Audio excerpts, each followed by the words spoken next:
오늘 우리 9월 첫 주일에 주 앞에 나와 예배하는 여러분들 모두에게 주님의 임재와 또 주를 만남으로 새롭게 되는 은혜가 임하기를 바랍니다. 아멘. 이스라엘의 역사가 끝나는 것 같았지만 사람을 통해서 이루시는 하나님의 역사는 계속이 되었습니다. 그 증거가 바로 물에서 건짐을 받은 이름의 뜻을 가진 모세의 출생입니다.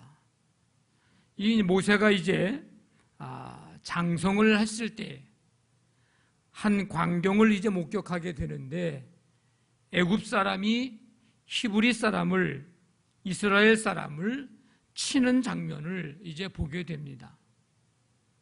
주위에 보니까 아무도 없어요. 그래서 모세가 애굽 사람을, 그 히브리 사람을 친 애굽 사람을 죽이고 모래 속에 감추었습니다. 그런데 그 다음 날 그 일이 탄로가 났습니다. 애굽 왕이 이 일을 듣고 모세를 죽이고자 이제 모세를 찾습니다. 그래서 모세는 애굽 왕을 피해서 이제 미디안 땅에 머무르게 됩니다.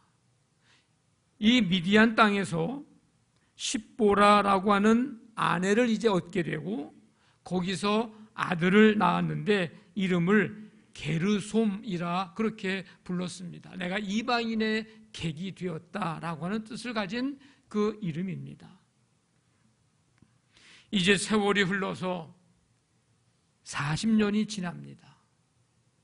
모세가 애굽 왕궁에서 40년의 세월을 지내고 이제 미디안 땅에서 이제 40년의 시간을 이제 갖게 되는데, 모세를 죽이려고 했던 이 애굽 왕은 이제 죽었고, 이스라엘 백성은 역시 여전히 고된 노동으로 말미암아 탄식을 하며 부르짖습니다. 그런데 하나님이 그 부르짖는 소리를 들으시고 아브라함, 이삭, 야곱에게 세운 언약을 기억하셔서 이제 그 고통 속에 있는 이스라엘 백성들을 위해서 새로운 일을 시작하셨습니다. 하나님께서 아브라함에게 하신 그 약속의 내용이 창세기 15장에 있는데, 너는 반드시 알라 네 자손이 이방에서 객이 되어 그들을 섬기겠고 그들은 400년 동안 네 자손을 괴롭히리니, 이게 지금 애굽에서의 삶을 이야기하는 거죠. 그들이 섬기는 나라를 내가 징벌할지며 그 후에 네 자손이 큰 재물을 이끌고 나오리라. 이미 아브라함 때에 400년 동안 애굽에서 힘든 삶을, 이방에서 객이 돼서 사는 삶을 살아갈 것이고, 이제 하나님이 그 나라를 치고 이제 거기서 이스라엘 백성들을 이끌고 나오게 될 것이라고 분명하게 약속을 하셨습니다. 모세의 장인 이드로의 양을 이제 이 모세가 치고 있을 때에 호렙산에 이르게 됩니다. 그런데 여호와의 사자가 떨기나무 가운데로부터 나오는 불꽃 안에서 모세에게 나타나셨습니다. 그 모세가 가서 보니까 이 떨기나무에 불이 붙었는데 이상하게 나무는 사라지지 않습니다. 불이 붙었으면 나무가 타서 나무가 사라져야 되는데 나무는 나무대로 있고 불은 불대로 붙어 있고, 그래서 모세가 내가 가서 이 큰 광경을 보리라, 떨기나무가 어찌해서 타지 아니하는가, 그 마음을 가지고 이제 가서 보려고 합니다. 그때 하나님이 모세를 보시고 불러서 말씀하십니다. 모세야, 모세야, 내가 여기 있습니다. 이리로 가까이 오지 말아라. 네가 선 곳은 거룩한 땅이니 네 발에서 신을 벗으라. 나는 네 조상의 하나님 아브라함, 이삭, 야곱의 하나님이니라. 그래서 모세는 더 이상 하나님이 가까이 오지 말라고, 그래서 배웁기가 두려워서 이제 얼굴을 이제 가립니다. 하나님께서 계속해서 모세에게 말씀을 하십니다. 내가 애굽에 있는 이 내 백성의 고통을 내가 분명히 봤다. 그리고 그들의 부르짖음을 내가 들었고 그들의 근심을 내가 알고 이제 내가 그들을 애굽의 손에서 건져내고 아름답고 광대한 땅으로 내가 데려가려고 하노라. 이제 가라. 내가 너를 바로에게 보내서 내 백성을 애굽에서 인도하여 내게 하리라. 그랬더니 모세가 뭐라고 얘기합니까? 잘 됐습니다. 내가 이날만 오기를 기다렸습니다. 내가 바로에게 당장 가서 이 백성들 내가 달라고 해가지고 다 끌고 나오겠습니다. 하나님 염려하지 마십시오. 나만 믿으십시오. 모세가 이렇게 대답한 게 아니라 내가 누군데 바로에게 갑니까? 이스라엘 자손을 내가 누군데 애굽에서 인도하여 낼 수 있겠습니까? 변명 같기도 하고 또 하나님의 말씀에 불순종하는 것 같기도 하고 여러 가지의 뉘앙스가 담겨 있는 이 모세의 대답입니다. 근데 그때 하나님께서 뭐라고 말씀하시냐면 마지막 이 카운트 펀치를 이제 내리는 거죠. 내가 반드시 너와 함께 있으리라. 믿음의 역사를 위해서 아브라함이라고 하는 한 사람이 필요했고 또 한 사람을 하나님께서 부르셨던 것처럼 만나신 것처럼 창세기 12장에서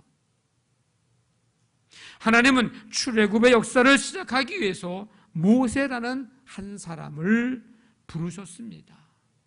지난주에 말씀드린 것처럼 사람들을 통해서 하나님의 역사를 이루어 가셨습니다.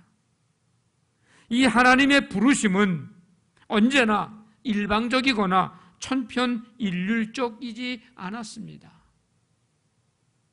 하나님이 말씀하시면 반드시 거기에 대해서 응답하게 하시고 하나님이 그들을 통해서 그들의 삶의 모습, 그들의 현재의 모습, 그들의 형편 이런 모든 것들에 담겨있는 그런 그들의 변화의 동인, 그 행동을 촉발시키는 그 내적인 원인, 이 동인을 하나님께서 다루시면서 찾아오시고 만나 주셨습니다.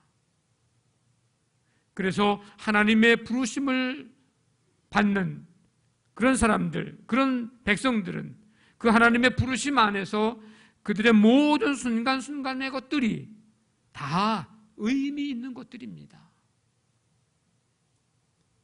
모세가 지금 있는 곳은 어디입니까? 모세가 지금 있는 곳 애굽의 궁궐인가요? 아닙니다. 원래 모세가 있어야 할 곳은 어디예요? 공주가 그를 데리고 가서 지금 양자 삼았잖아요. 그러면 그가 살 곳, 그가 있어야 할 곳은 어디예요? 애굽의 궁궐입니다. 애굽의 궁궐에 있어야 하는 이 모세가 지금 어디에 있는 거예요? 미디안 광야에 있는 겁니다. 모든 사람이 궁에서 살고 싶어 하지 광야에서 살고 싶어 하지는 않잖아요. 그러면 모세는 그 살기 좋은 그 궁궐을 거기서 살고 싶어 해야 하고 거기서 있어야 하는데 지금 왜 궁이 아니라 광야에서 있느냐고요.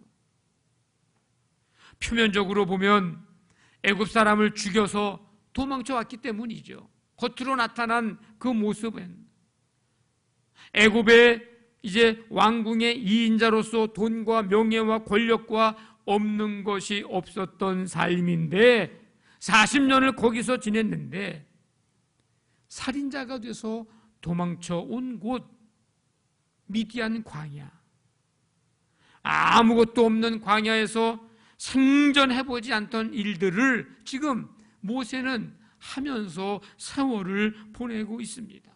그것도 무려 40년의 삶을. 그러면 40년의 궁에서 살았고 40년을 광야에서 지냈고 그러면 이제 80인데 누가 봐도 그의 인생 이제 끝난 것처럼 보입니다. 뭔가 새롭게 뭘 하려고 하기에는 너무나도 힘든 그런 시간들이죠. 패배한 인생처럼 그렇게 보일지도 모릅니다. 표면적으로 보면 그렇게 생각이 되고 그렇게 보이기도 하고 아마 모세도 그렇게 생각했을지도 모릅니다. 그러나 결과적으로 보면 하나님이 모세를 광야로 불러내신 것이고 어떻게 보면 광야로 이제 모세를 몰아내신 것입니다. 하나님. 그것은 하나님께서 그를 통해서 이루실 역사와 계획이 있기 때문이었습니다.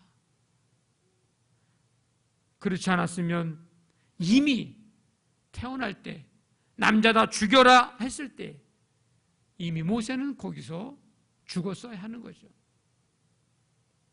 아까 말씀드린 대로 하나님의 부르심 안에서는 모든 것이 의미가 없는 것이 하나도 없습니다. 다 의미가 있는 거예요.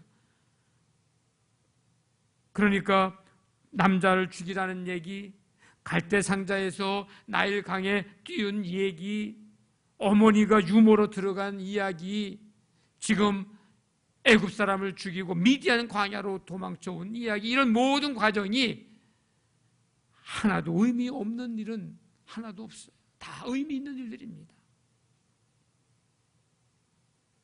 사실 광야는 어떤 곳이에요? 낯선 곳입니다. 알아주는 이 없는 곳입니다. 사람들에게 버림받은 곳입니다. 잊혀져 가는 곳이죠. 그런데 하나님의 사람에게 광야는 자신이 의지하고 기대했던 모든 것들을 내려놓는 곳이고 자신의 계획과 생각을 내려놓고 새롭게 태어나는 곳이 바로 하나님의 사람에게 있어서의 광야입니다. 다시 말하면 하나님은 모세가 이 광야에서 그렇게 변화되기를 원하셨습니다. 한마디로 말하면 지금까지 살아온 자기 중심에서 하나님 중심으로 삶의 무게 중심을 옮기기를 원하셨습니다. 왜? 그래야 믿음의 역사, 이스라엘 백성들을 애굽에서 구원내는 이 구원의 역사가 시작이 되기 때문입니다. 자, 말씀을 보니까 오늘 있을 수 없는 일이 눈앞에 펼쳐졌습니다. 나무에 불이 붙었는데 그 나무는 타지 않고 불은 그대로 불대로 타고 있고, 여러분, 이런 일이 어떻게 있을 수 있습니까? 경험해 보셔서 아시겠지만은 나무에 불 붙으면 어떻게 되는 거예요? 타들어가는 거 아닙니까? 점점 타면서 불꽃은 사라져가야 되는 거 아닙니까?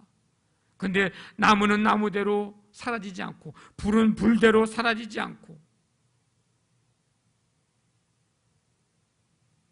이 떨기나무가 무슨 그냥 타기 어려운 아주 그냥 단단한 나무여서 불이 안 탄 게 아닙니다.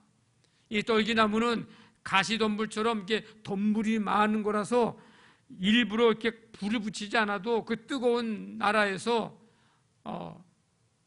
열이 발생돼서 불도 붙기가 쉬운 그런 나무라고 하는데, 더더군다나 그런 나무인데도 불꽃에서 타지도 않는다고 하는 거예요. 이게 참 있을 수 없는 일들이 지금 벌어지고 있는 거죠.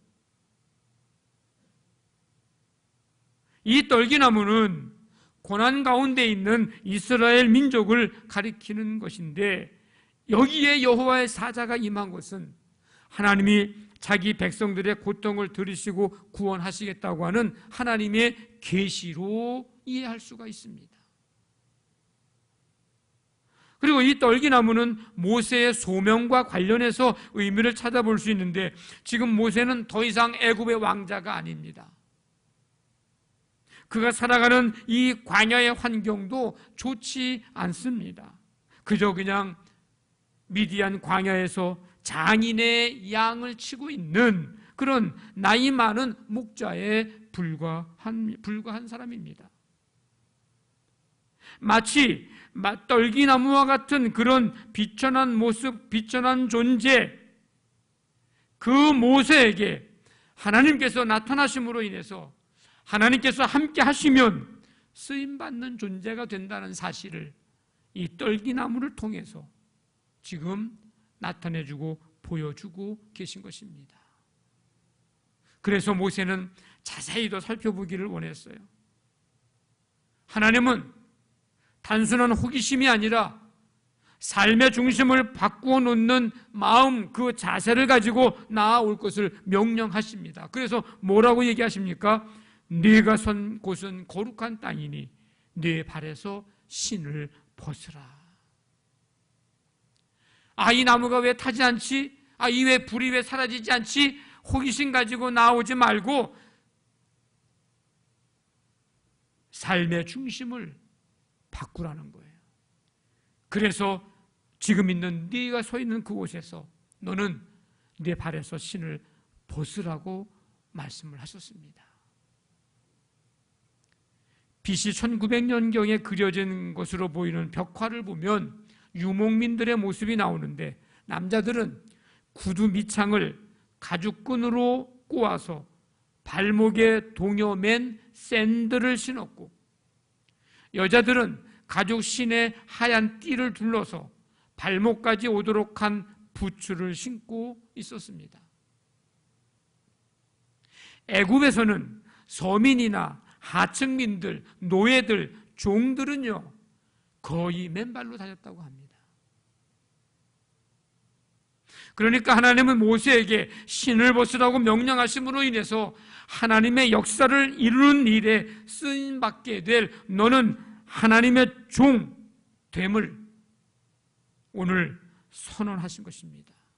내 발에서 신을 벗어라. 너는 하나님의 일에 쓰임받는 하나님의 종이다.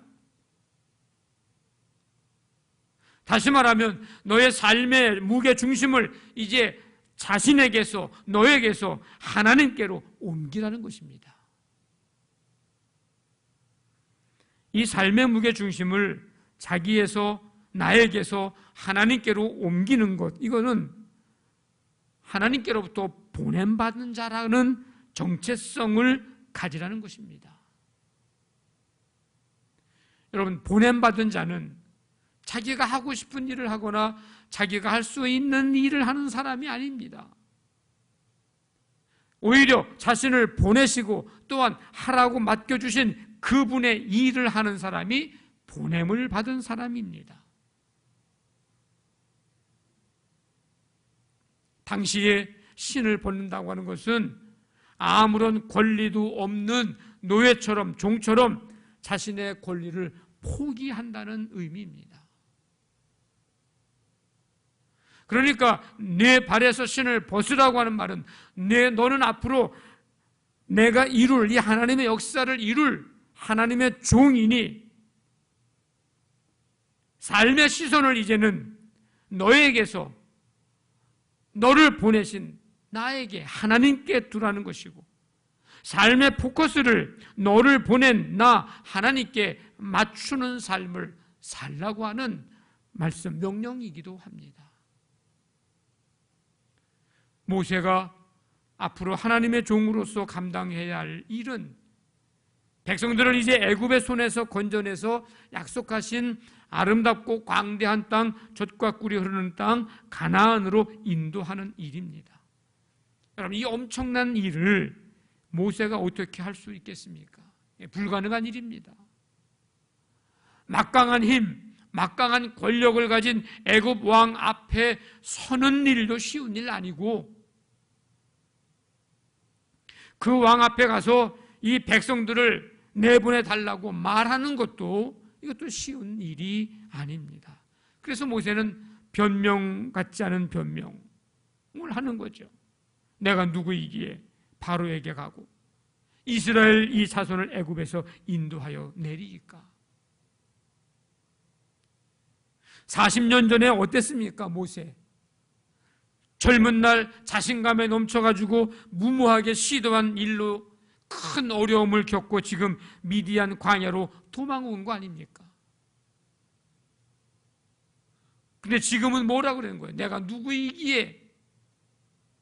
자신의 무능함을 절실히 통감한 모세 고백이요 변명입니다. 하나님은 그러한 모세에게 단호하게 말씀하십니다. 내가 반드시 너와 함께 있으리라. 내가 너와 반드시 함께 있으리라라고 말씀하신 이 하나님이 어떤 하나님인데요? 오늘 말씀해 보니까 이스라엘 백성의 탄식을 들으신 하나님이에요. 이스라엘 백성들의 고통을 들으신 하나님이에요. 그들이 고통당하는 모습을 다 보고 계셨던 하나님이에요. 백성들의 근심을 아시는 하나님, 애굽 사람들의 학대를 다 보고 계신 하나님, 이제 그 하나님이 너와 함께 있으리라, 반드시 내가 너와 함께 있겠다고 약속하셨습니다. 성도 여러분, 왜 하나님께서 모세를 왕궁에서 애굽의 궁에서 만나 주시지 않고 미디안 광야에서 만나 주셨을까요? 왜 모세를 떨기나무 가운데로부터 나오는 불꽃 안에서 만나 주셨을까요? 삶의 중심을 바꿔주시기 위함입니다. 실패했던 과거에 머물러서 40년간을 도망자로 살면서 시커멓게 탄 그 가슴을 곱씹던 이 모세의 자기 중심적 삶에서 이제 하나님 중심적 삶으로 옮기게 하기 위함입니다. 나로서는, 내 힘으로는 할 수 없지만 하나님께서 함께 하시면 가능하다는 것을 받아들이도록 하게 하기 위함입니다. 아마 이 광야에서 만나지 않았으면, 광야에 오지 않았으면, 애굽의 왕궁에서 살았으면 자기 힘으로 다 뭐든지 할 수 있을 거라고 생각했을 거예요. 여전히 자기 중심적으로 생각했을 거예요. 근데 광야에 나와 보니까, 또 애굽에서 그 애굽 사람을 친 이 사건을 통해서 뭔가 해보려고 했는데 그렇지 못하고 실패하고 도망 나온 자신을 바라보니까 할 수 없어요. 무능한 거예요. 절망이에요.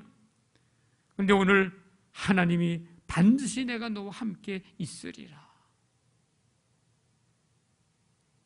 삶의 시선과 포커스를 나에게만 두면 할 수 없고 갈 수 없지만, 모든 삶의 모든 것들을 보고 계시고 아시고 들으시는 하나님께 두면 반드시 함께 있겠다고 약속하신 하나님께 우리의 삶의 시선과 포커스 중심을 두면 할 수 있고 갈 수 있습니다.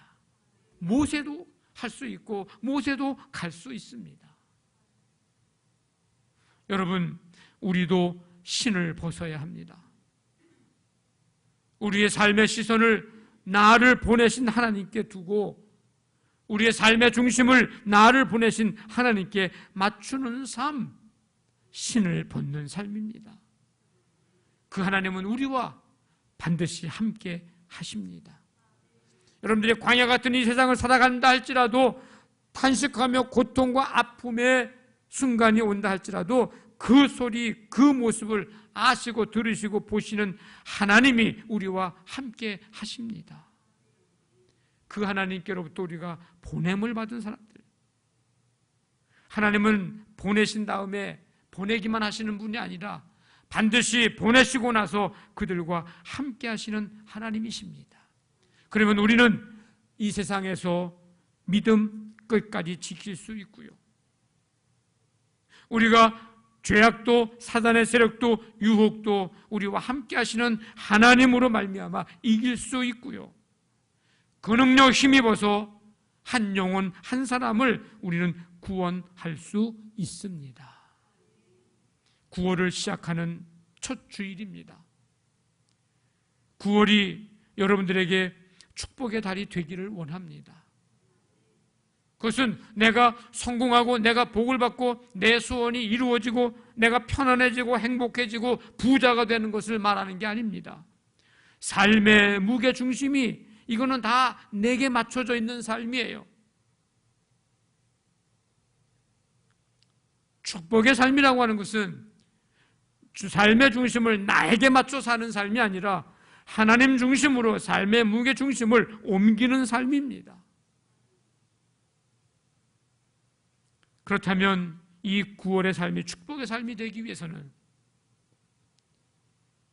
예배와 말씀과 찬양과 헌신으로 하나님께 기쁨을 드리는 삶이어야 하고, 누군가를 위해서 기도하는 중보 기도의 삶을 살아야 하고, 나의 삶의 현장 속에서 나를 통해서 하나님의 영광이 나타나는 삶이어야 하고, 내 말과 생각과 행동에서 그리스도의 향기가 나타나는 삶이어야 하고, 나를 통해서 누군가가 유익과 기쁨을 얻는 삶이어야 합니다.